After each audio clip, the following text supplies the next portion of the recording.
to, let's start and roll into a simple, short, sweet, but powerful highlight of Ready, Aim, Fire. If you're ready, because you're bullish with this sell off and you're looking for a retracement into resistance for something that might look like that, and a retest of these lows in a version of a downtrend. Ready, get you bearish for those reasons. Aim, looking at an area of potential resistance, which we had our green over here, dotted PWAP, position weighted average price. That often works as really excellent support or resistance in this case. And then we get a couple things. We get a big buy order, that's this light blue box of over 100 or more contracts of aggressively buying the market. And then a pink triangle, which is showing an imbalance in this case because it's pink, more sellers than buyers, plus or minus about 3 ticks from where price is. So as everybody knows that watch enough of my videos and are in the room, that's what it takes for the price of anything to go down. More sellers who want to sell it than buyers who want to buy it. Not more sellers than buyers who already did it, but who want to do it. Hence, future buyers and future sellers. So if there's a chance there's more future sellers who want to sell it than buyers who want to buy it, then you can be dialing in your timing to say fire.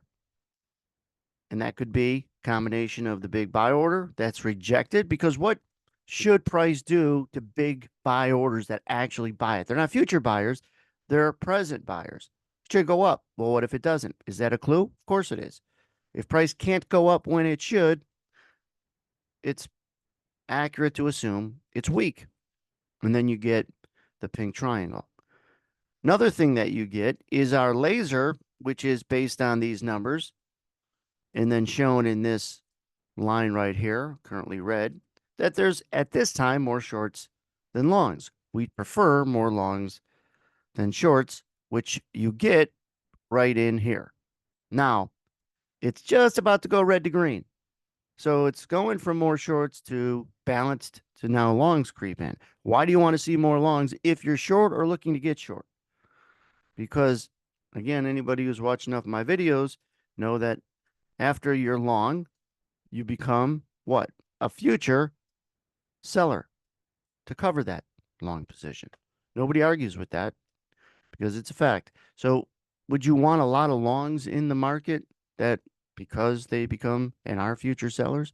Well, we just talked about you need more sellers who want to sell it than buyers who want to buy it for the price of anything to go down. So now you're starting to build a case that that's where your future sellers are going to come from, potentially.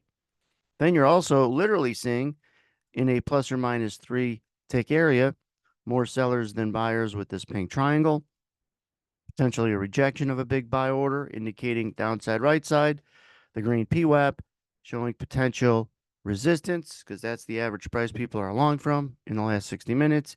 And so what you're looking for is the market to essentially drop at least before it rallies through that area, and then completing your move, retracement, follow through, and new lows.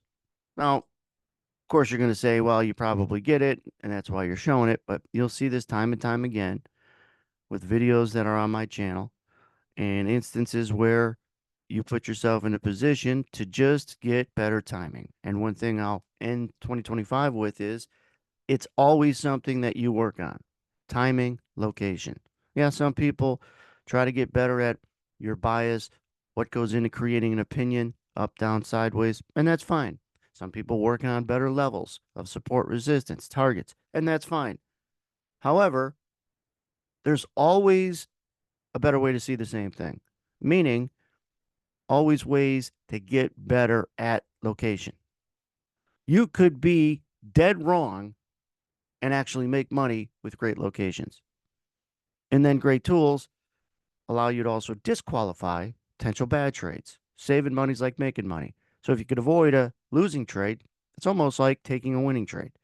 So qualifying and disqualifying are important, but understanding that never stop working on location, timing, of when to get in. Yeah. Is it important to have a better predictive skill to be more right than you are wrong as far as where price is going? Of course. Of course. But wouldn't it be great if you're able to overlap the skill of having good predictive skills that where price is going to go up or down, overlap that with great levels of support resistance, and then finally tools to say fire the moment to get long, to get short, to get out, using tools that give you and lead you to the answers to the question, what's going to give us future buyers and sellers? And we know longs give us that. We literally know more sellers who want to sell it than buyers who want to buy it with the triangles in a tighter area of imbalance. Because what's more important than people who already bought and sold it are people who want to buy and sell it, because that ultimately pushes price. People who already bought and sold it, guess what? They already shook hands. Yeah, they're important, but not as important because they already shook hands. We're looking at the people reaching out to shake hands and not finding one. In this case, sellers. And that's what pushes price down. Is when sellers reach out and there's nobody to sell it to. And then they have to drop that price. So if you're already short because your location and your tools to read and read this order flow to create better locations and better timing, put you in a position to miss less good trades and miss more bad trades. That's where I'll leave you guys this day, this week, this year. Have a happy and safe new year. And remember, there's always a better way to see the same thing.